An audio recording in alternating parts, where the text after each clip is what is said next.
ఓం శ్రీ పరమాత్మనే నమ. శ్రీ పురాణ పురుషోత్తమాయ నమ. శ్రీ శివమహాపురాణము 2వ సంహిత రుద్ర సంహిత. ఈ రుద్ర సంహితలోని ద్వితీయ ఖండము సతీఖండములోని 27వ అధ్యాయం ఈరోజు మనం తెలుసుకుంటాము. మొత్తం సతీఖండంలోని 17వ భాగము ఈరోజు మనం తెలుసుకుంటాము. ఈ 27వ అధ్యాయంలో దక్షిణి ద్వారా మహత్తరమైన యజ్ఞమునకు ఏర్పాటు, దానికోసము బ్రహ్మ విష్ణు దేవతలు ఋషులు రావడము, దక్షుడు అందరినీ సత్కరించడము, యజ్ఞ ప్రారంభము, భగవంతుడైన శివుని ఆహ్వానించమని దదీచి పట్టుబట్టడము, దక్షుడు దానిని నిరాకరించగా శివభక్తులు అక్కడ నుండి వెళ్ళిపోవటము మనం తెలుసుకుంటాము. బ్రహ్మ చెప్తున్నాడు, నారద, ఒకసారి దక్షుడు ఒక గొప్ప యజ్ఞం చేయాలి అనుకున్నాడు. ఆ యజ్ఞ దీక్షను పొంది అతడు సమస్త దేవర్షులను మహర్షులను దేవతలను ఆహ్వానించాడు. వారందరూ కూడా ఆ యజ్ఞానికి వచ్చారు. అగస్త్యుడు, కశ్యపుడు, అత్రి, వామదేవుడు, భృగువు, దదీచి, వ్యాస భగవానుడు, భారద్వాజుడు, గౌతముడు, పైలుడు, పరాశరుడు, గర్గుడు, భార్గవుడు, కుకుసుడు, సితుడు, సుమంతుడు, త్రిపుడు, కంఠుడు, వైశంపాయనుడు మొదలైన వాళ్ళు, ఇతర అనేక మునిగణములు తమ తమ భార్య పుత్రులను వెంట తీసుకొని నా పుత్రుడైన దక్షిణి యజ్ఞానికి సంతోషంగా వచ్చి పాల్గొన్నారు. వీరే కాకుండా సకల దేవగణములు, అభ్యుదయశాలురైన లోకపాలకులు, ఉపదేవతలు, తమకు ఉపకరించడి సైన్యశక్తితో కూడా అక్కడకు చేరుకున్నారు. దక్షుడు దళబలముతో కూడిన విశ్వస్రష్ట అయిన బ్రహ్మనైన నన్ను కూడా పిలిచాడు. ఇట్లు వివిధ ప్రార్థనలతో సగౌరవముగా వైకుంఠ లోకము నుండి విష్ణు భగవానుడు కూడా ఆ యజ్ఞమునకు ఆహ్వానింపబడ్డాడు. శివద్రోహి దుర్మార్గుడైన దక్షుడు వారందరినీ ఎంతో సత్కరించాడు. విశ్వకర్మ ఎంతో ప్రకాశవంతమై విశాలమై మిక్కిలి విలువ కల దివ్య భవనములను నిర్మించాడు. దక్షుడు ఆ భవనములను వచ్చిన అతిథులకు నివసించటానికి ఇచ్చాడు. అందరూ గౌరవించబడ్డారు. సకల భవనముల యందు తనకు యోగ్యమైన స్థలములను పొంది అక్కడ నివసించారు. దక్షుని ఆ మహాయజ్ఞము కనకలాను పేరు కల తీర్థమునందు జరుగుతున్నది. అందుకు భృగువు మొదలగు తపోనిధులు ఋత్విజులుగా దక్షుడు నియమించాడు. సంపూర్ణ మరుద్గణములతో పాటు స్వయముగా విష్ణువే దానికి అధిష్టాతగా ఉన్నాడు. నేను వేదత్రయ విధిని చూపించటానికి చెప్పటానికి బ్రహ్మగా నియమించబడ్డాను. ఈ విధముగా సకల దిక్పాలకులు తమ ఆయుధములతో పరివారముతో ద్వారపాలకులుగా రక్షకులుగా నియమించబడ్డారు. వారు ఎప్పుడూ కుతూహలమును కలిగి ఉన్నారు. యజ్ఞము స్వయముగా సుందర రూపమును ధరించింది. దక్షుడు ఆ యజ్ఞమండపమున ఉపస్థితుడై ఉన్నాడు. మహామునులలో శ్రేష్ఠుడైన మహర్షులందరూ స్వయముగా వేదములను ధారణ చేసేవాళ్ళై ఉన్నారు. అగ్నిదేవుడు ఆ యజ్ఞ మహోత్సవమునందు శీఘ్రముగా హవిష్యమును స్వీకరించటానికి తన సహస్ర రూపములను ప్రకటించాడు. అక్కడ 88,000 మంది ఋత్విజులు ఒక్కసారిగా హవనము చేస్తున్నారు. 64,000 మంది దేవర్షులు ఉద్ఘాతలయ్యారు. అధ్వర్వులు హోతలు కూడా అంతేమంది ఉన్నారు. నారదాది దేవర్షులు సప్తఋషులు వేరువేరుగా కథలను గానం చేస్తున్నారు.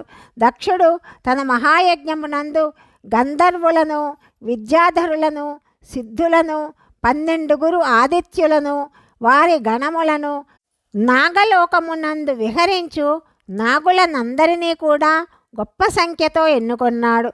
బ్రహ్మర్షులు, రాజర్షులు, దేవర్షుల సముదాయము, ఇంకా బహుళ సంఖ్యలో నరేశులు కూడా ఆ యజ్ఞమునకు ఆహ్వానించబడ్డారు. వారు తమ తమ మిత్రులతో మంత్రులతో సైన్యముతో వచ్చున్నారు. యజమాని అయిన దక్షుడు ఆ యజ్ఞమునందు వసువులు మొదలగు గణదేవతలను కూడా ఆహ్వానించాడు. కౌతుకమును మంగళాచరణమును చేసి దక్షుడు యజ్ఞదీక్ష తీసుకునే వేళ పదే పదే స్వస్తి వాచనములు పలుకబడ్డాయి. ఆయన తన పత్నితో కూడి ఎంతో శోభాయమానుడయ్యాడు. ఇదంతయు చేసిన తర్వాత కూడా దుర్మార్గుడైన దక్షుడు భగవంతుడకు శంభుని ఆ యజ్ఞమునకు ఆహ్వానించలేదు. అతని దృష్టిలో శివుడు కపాలధారి కాబట్టి నిశ్చితముగానే యజ్ఞభాగమును పొందటానికి అర్హుడు కాడు. సతీదేవి ప్రజాపతి దక్షుని ప్రియపుత్రిక అయినప్పటికీ కపాలి యొక్క భార్య కాబట్టి దోషదర్శి అయిన దక్షుడు ఆమెను కూడా తన యజ్ఞమునకు పిలువలేదు. ఈ విధముగా దక్షుడు శివుడు లేని యజ్ఞమహోత్సవమును ప్రారంభించాడు.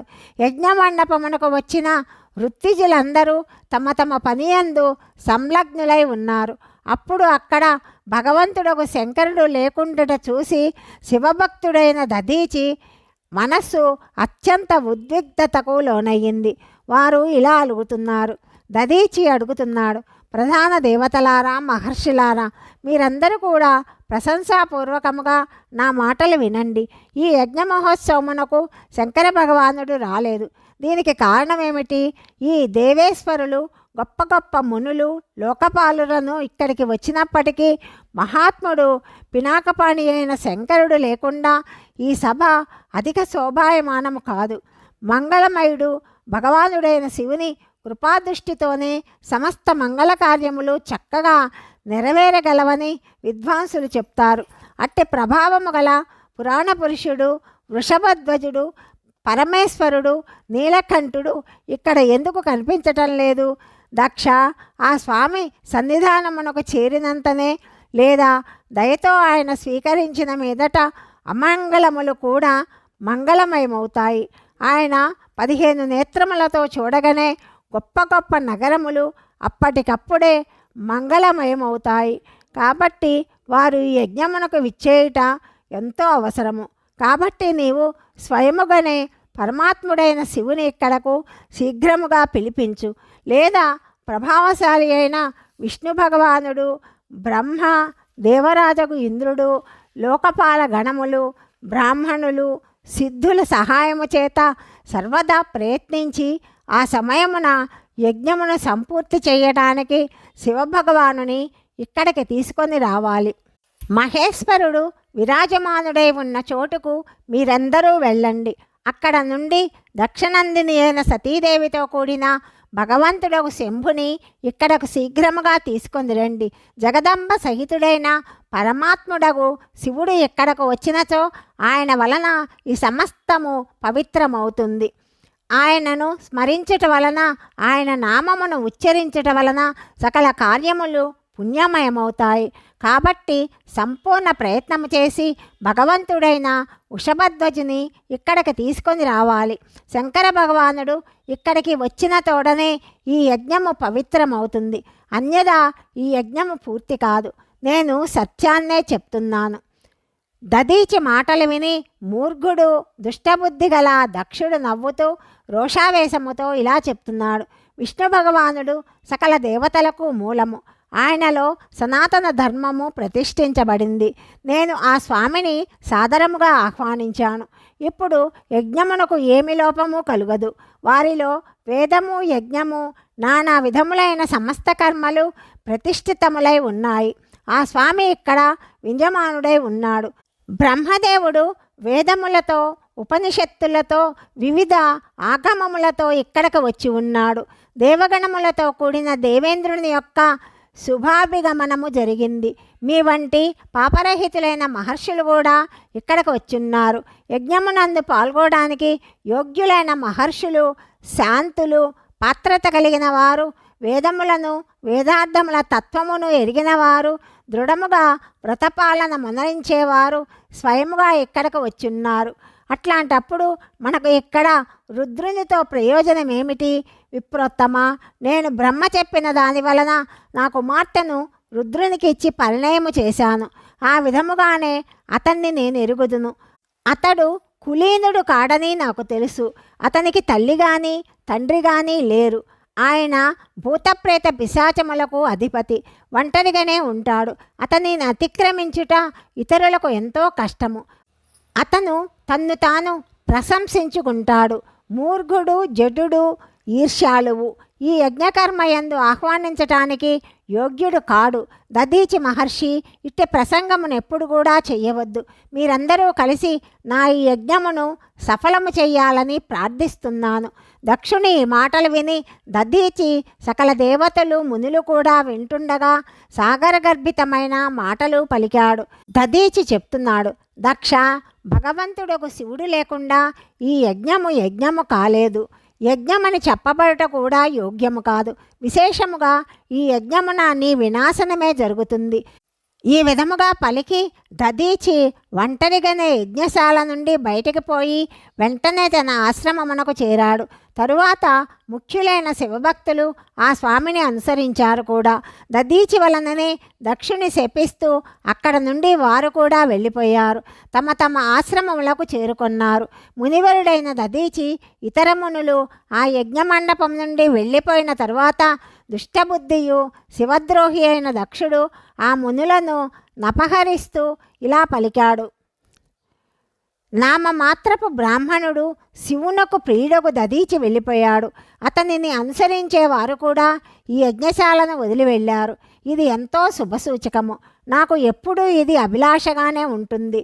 దేవేశ్వర, దేవతలారా, మునులారా, నేను సత్యమునే చెప్తున్నాను. మనస్సునందు ఆలోచనా శక్తిని కోల్పోయిన వారిని, మందమతులను, మిథ్యావాదమునందు ఆసక్తులైన వారిని, వేద బహిష్కృత దురాచారులను యజ్ఞకర్మలయందు బహిష్కరించుటయే సమంజసము. విష్ణువు మొదలగు దేవతలు, వేదవాదులకు బ్రాహ్మణులు పూజ్యులు. కాబట్టి నా ఈ యజ్ఞమును శీఘ్రముగా సఫలము చేయండి. బ్రహ్మ చెప్తున్నాడు. దక్షుని ఈ మాటలు విని శివుని మాయచేత మోహితులైన సకల దేవర్షులు దేవతలను పూజిస్తూ హవనము చేయటం ప్రారంభించారు. నారద మునీంద్ర, ఈ యజ్ఞమునకు శాపము కలిగిన విధానాన్ని వర్ణించి నీకు చెప్పాను. ఇక యజ్ఞము ధ్వంసమైన సంఘటన వినిపిస్తాను, సాదరముగా వినుమని బ్రహ్మదేవుడు నారదునితో చెప్పాడని సౌనకాది మునులకు సూత మహర్షి చెప్పాడు. అధ్యాయం 27 సమాప్తము. 28వ అధ్యాయం గురించి తదుపరి భాగంలో తెలుసుకుందాం. సర్వం శ్రీ పరమేశ్వరార్పణమస్తు.